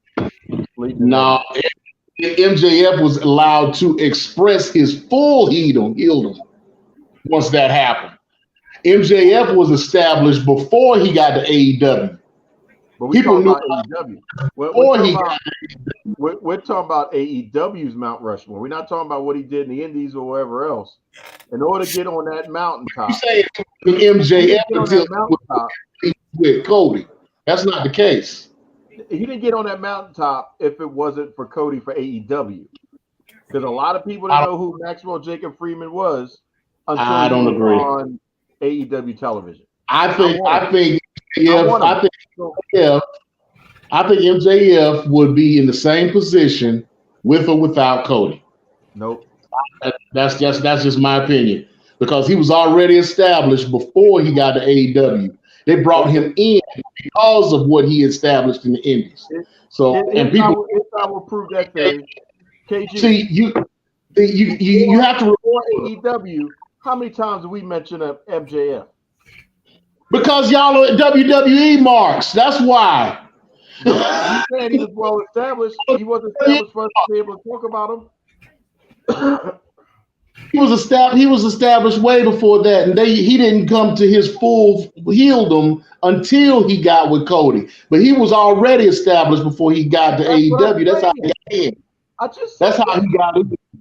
Jane, I just said that. Cody put him on the map for where he is now. But he would that would have been without Cody. Who would he have beaten then? Cody's a happenstance. Who would he have beaten with a belt if it wasn't Cody? Kenny Omega. No. And you would have believed that to that level? Yes. No. Yes. Because Kenny Omega in the United is like the modern version of Hulk Hogan. Kenny Omega in America is not Kenny Omega in Japan. Right. Kenny Omega has a reputation in Japan that is surpassed. That can be surpassed by nobody. But in America, that's why it wouldn't have worked here. He's a clown here, but he is respected from his reputation in Japan. So for MJF to have beaten Kenny Omega and had the same program with Kenny Omega that he had with Cody Rhodes, it'd have been the same thing. It was just the reason why it worked. Full MJF. That didn't happen until he got with Cody, and it wasn't because they let him be him. No, the reason why it worked is because Cody was still the darling that was shunned and didn't get to do what he needed to do with blah blah blah at the WWE, and he's coming over, and then he brought people with him according to the storyline. Under his mentorship was MJF. That's why that worked. Not because you got this god over there in Japan that comes over here and you know what, I trained with Kenny Omega and now Kenny, I'm going, beat you with a belt so that way you can have a match with me. You're god in Japan. How are we gonna go from a god to I gotta drop myself down? That would have weakened the image of Kenny Omega. That's the same thing Cody did. No, because Cody was not at a god mode anywhere else. Cody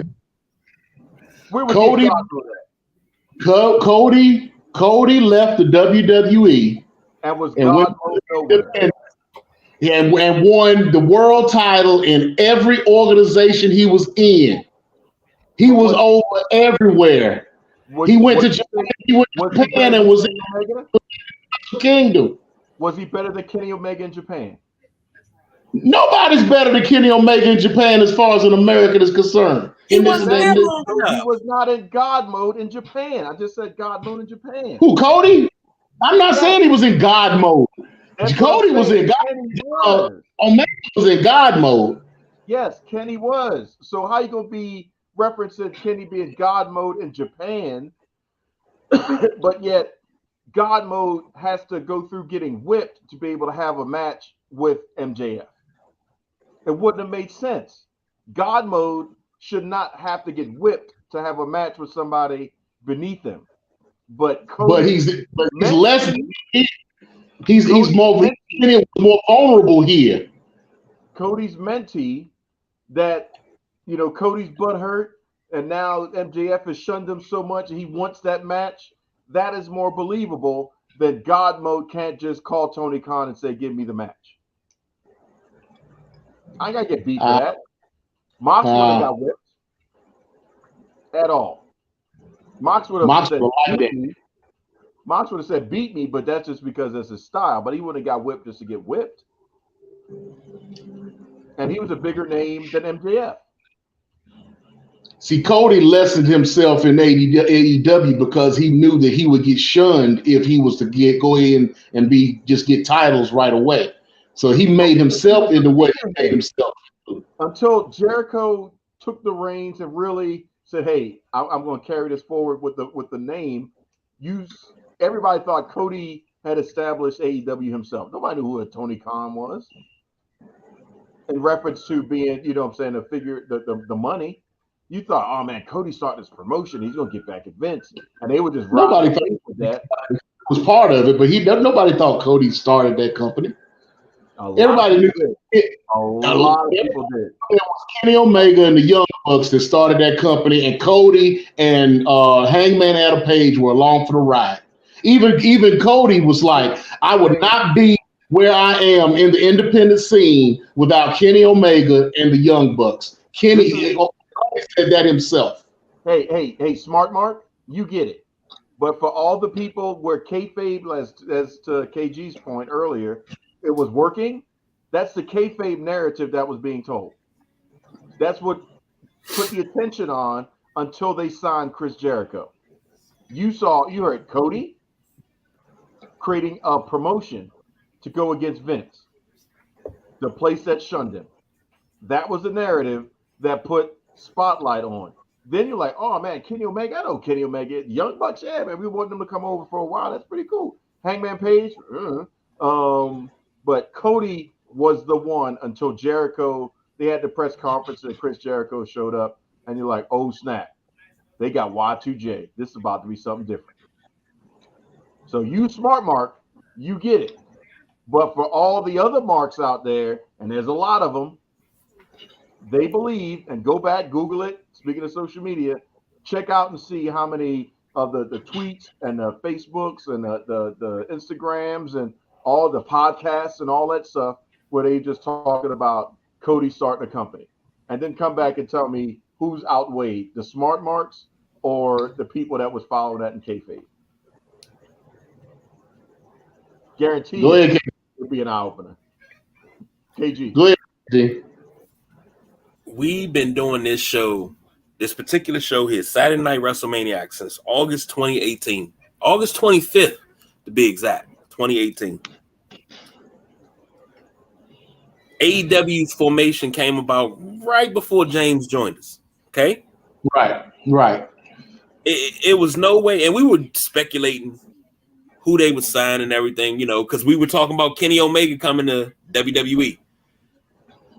In my heart of hearts, I was one of those people that thought Cody was running his own business. He had a financial backer because he was doing all the press tools. Him and Brandy at every press stop, they were doing the talking.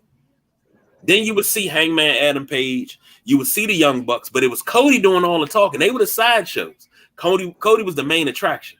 No way in four hells you couldn't tell me that Cody didn't own AEW. He didn't own a piece of it. It was right before he left that I found out he didn't own at least a piece of it. So don't let's wait, hold on. I remember that very vividly. Let's not act like we didn't say that. That's not my narrative. No, that's not you. Like I said, you're smart enough to the business. We're not saying it's your negative. You know what the reality is, but what they were putting out there, that's what we're discussing because that's what everybody else was discussing. And it's, we go from dashing Cody Rhodes and, Stardust and all that stuff to this dude is dressed to the nine with Brandy finally out there, showing her off. And they talking about this promotion, this thing going on.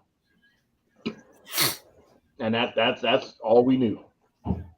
And then, like I said, once they signed Jericho, it became, okay, yeah, this group, and we got this going on. And here, now you start hearing about Tony Khan, and you start putting the pieces together with Shad Khan and Daly's place and all that stuff. The ball started rolling and the snowball was going forward. But before then, it was a Cody show. If Cody wasn't there, AEW hard sell in America. Just off of the Young Bucks and Kenny Omega. Couldn't happen. Only way you could sell that would be if you had Paul Heyman. Or Jim Cornette, possibly. The drum up and stuff. But right, that's why I had Cody in there. Who did it? For the Cyrus, who did it? No, you know where I live. You know who did it. It's probably my cousin. So now we're going to get into the biggest one. All time. So James can take the shackles off, ching, and pick from anywhere, any place, any time. He can go all the way to the beginnings with the catch can if he wanted to, and the side shows and all that stuff if you wanted to take it all the way back. So, of all time, I'll go first, and then we'll see because James is going to have some super texture to it and some OG-ness. KG, I don't know, he may still be an attitude era with a couple OGs in there. Mine is, we'll see. But the first one of all time, Shawn Michaels. Second, he lost his smile. And again, no order or hierarchy.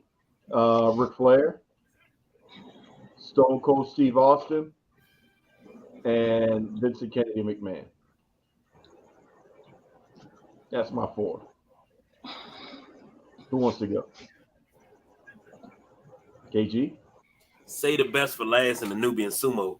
Because I know his is going to be thought-provoking. You can be like, damn, why didn't I put that? So I have... Look like Volkov on there or something. I have Hogan and Flair. Okay. Not hard to imagine why. Fritz Von Erich. Not only for what he did in the ring, but also what he brought to the ring in his children and grandchildren. He left a lasting legacy. And finally, the Fabulous Moolah. Okay. Ooh, that's a controversial one. Yeah, but that's one of those things where you gotta separate outside the ring and what she did inside the ring. But the thing is, how do you separate that? Well, she ain't married no kids, so it's not that hard. At the end of the day, she didn't murder any kids. She's good. I'm gonna leave that alone because it was a controversy once before as well. Yeah, I know, but on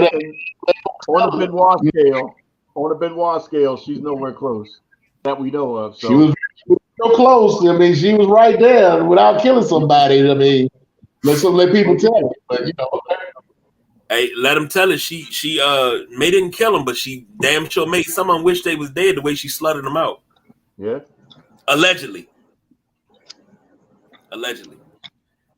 They say dead men tell no tales, but dead women don't tell no tales neither. So Well, you still got Terry on your list, so it's fair. I don't know who Terry is. I don't know who that is. All right, Kate, Sumo.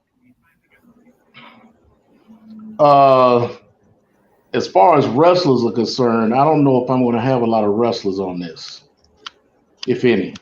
That's fine. It's still of all time. They're all in the industry. As long as you ain't got David Arquette, we're okay. No, I don't think David so. Arquette. I actually like David Arquette. I'm gonna Jimmy King. I'm gonna go my first one, Antonio Inoki. Okay. I'm with that. You don't even have to talk about it. I'm an Inoki fan, so I get it. Obviously, you got to put Vince McMahon on there. Mm-hmm. I would say Jim Crockett Sr. Okay. And then I would end with Eddie Graham. Wow. I got it against that. I don't know. Because these were the guys who signed the guys and created the guys that made wrestling what it is today.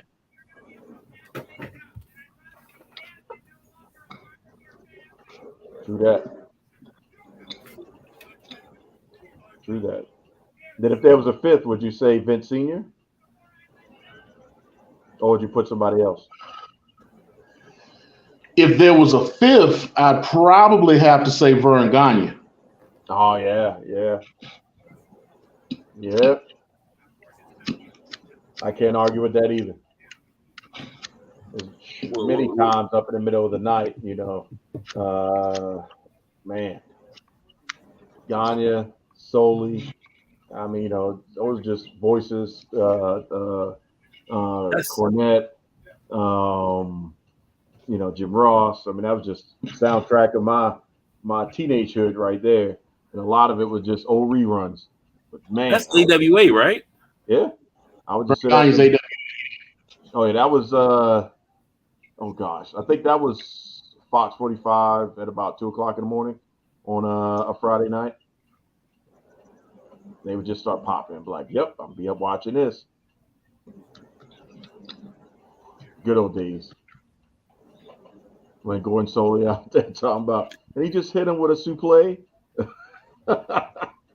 I'm like, man, for the longest time, like, suplex, what the heck are you talking about? Gordon Soley said.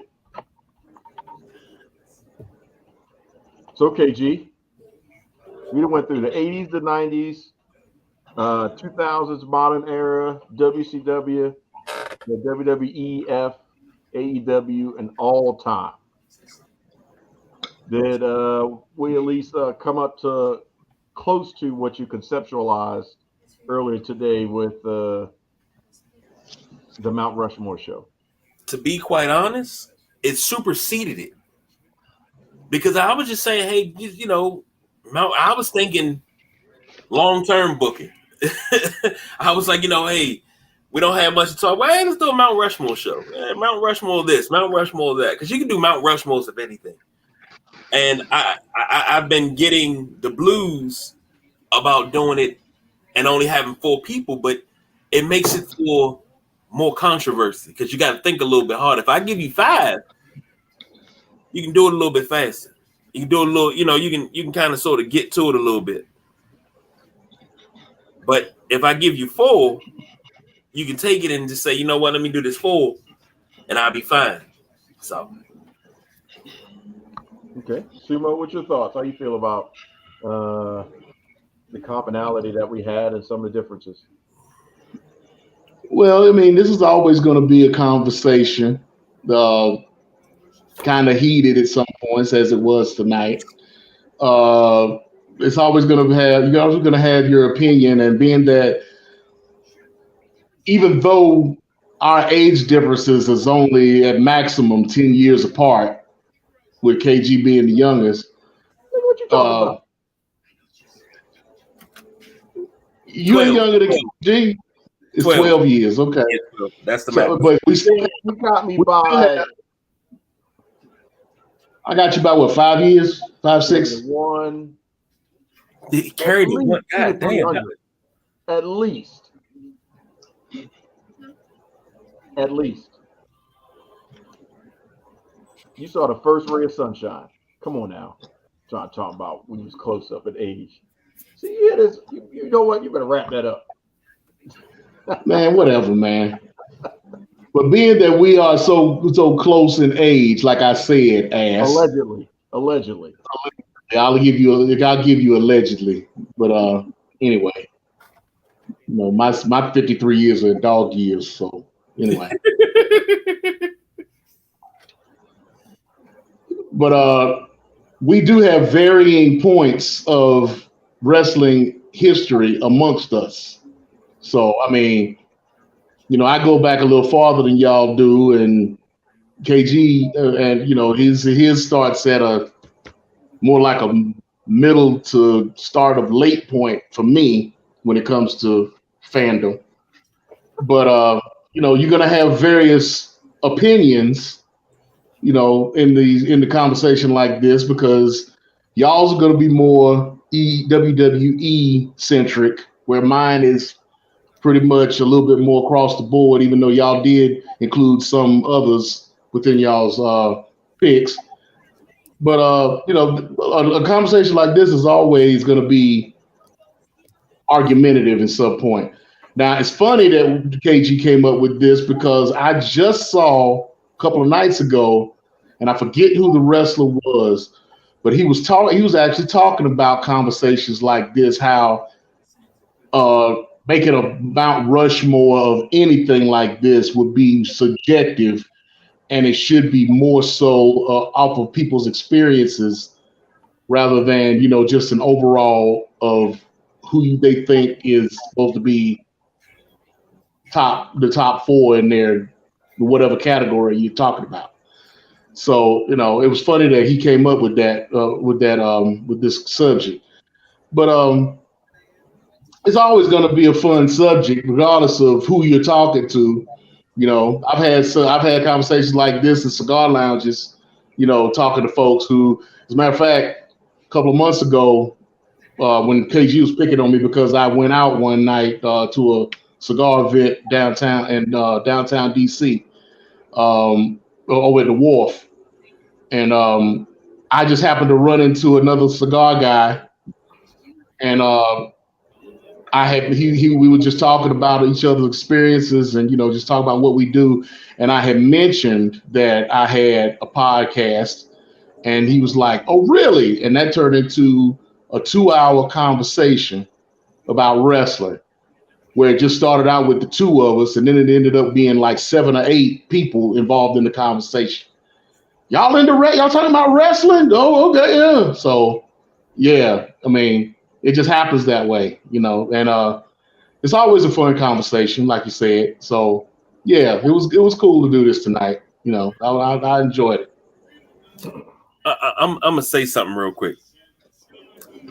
It seems like I get teased because certain subjects we talk about on any show, I go pretty deep into it, and the Midnight Rider always gets on me. He says, "You always pull out a stat from like 1962." I'm like, but if it's relevant, it's relevant. You saying things never happen, these things happen. We were talking one time and I pulled out the MVP race of 63 in the NBA, and I pulled up the stats. He was like, well, damn, like, really? Yes.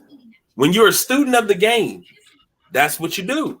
And that's what you are, Nubian Sumo. When it comes to wrestling, you're a student of the game. Or just that old. Hey, hold on. Take your pick. Don Rodriguez has had moments where he's pulled out some stuff, and I'm like, dude, where did you get that from? And he says he remembers watching it. Damn, you got me. So allegedly that old. he y'all pull out some stuff. That's what it's called, being student of the game. And y'all pull out some stuff, man, that you don't even expect. And you be like, damn, okay. And I find myself going down the rabbit hole on YouTube and really getting into it. I'm like, okay, now I can feel as if I watched this live, even though I didn't watch it live. I watched it 30, 40 years later. But, I'm with that. That's like the match between Pedro Morales and Pat Patterson, the South American champ and the North American champ. I didn't know that match didn't take place until I talked to y'all. Like, for my whole entire life, I was like, yeah, that was the first Intercontinental Championship match. It's no tape of, but back in that day, it was a lot of things that didn't have tape to it. It never fucking happened. Yeah, it never happened. Like, oh my God, I didn't know that until I talked to y'all. Then I started doing just like, and I'll give you another nugget to go along with that. The same card in 1963 that supposedly had the first tournament to determine the Intercontinental Championship also had a tournament for the the first WWF World Championship that Buddy Rogers won. That match didn't happen either.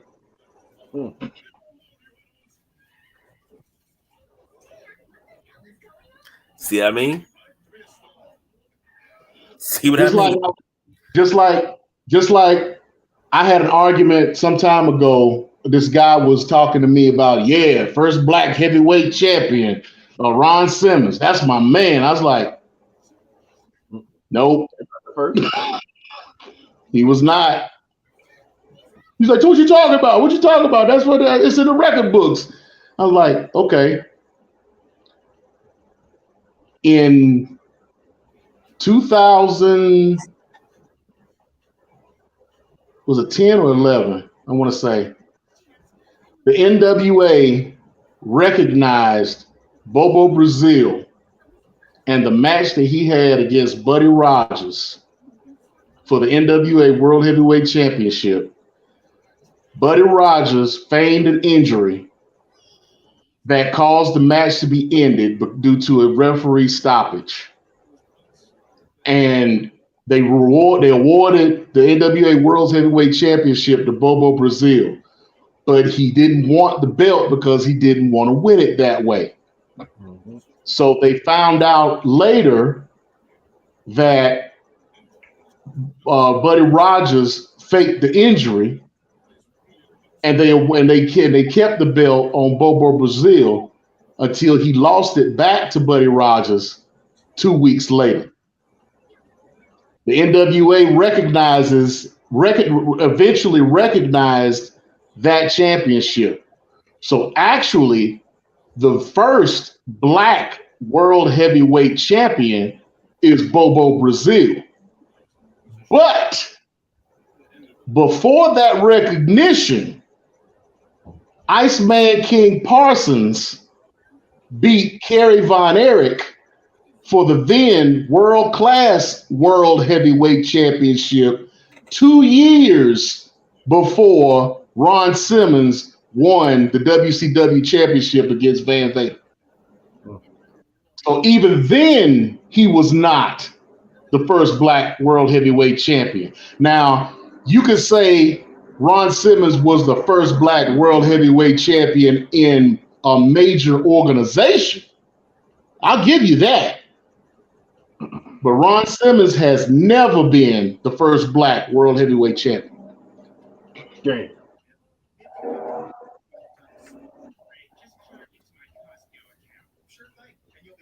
See what you started? It proves my point, didn't it? He started his little mental metronome going, and then he started honing in on stuff and jumped into TARDIS real quick, and now he found some extra facts for you. Now he ain't never going to stop. Take the cord out the machine.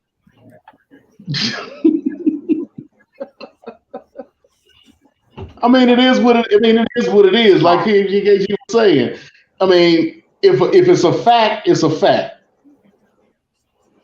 I mean, if it's been brought into the history of the business, there it is. I mean, there's even proof out there that Thunderbolt Patterson won the WWF World Championship against superstar Billy Graham. But that championship isn't recognized by the WWE. Right. I bet.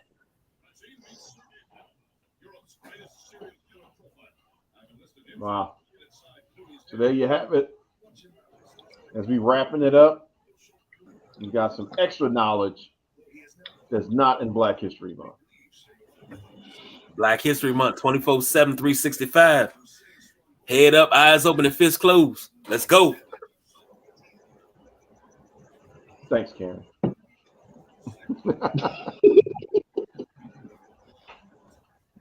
So wrap this up, B. I gotta go read my final call. Let's go. Oh Lord. I'm dead ass serious. You got your bag of oranges and your bean pie ready too? I'm dead serious, man. I got a final call today that I need to read. I need to read that before I go to bed. That's what's up. Well, I guess you might as well diversify your bonds.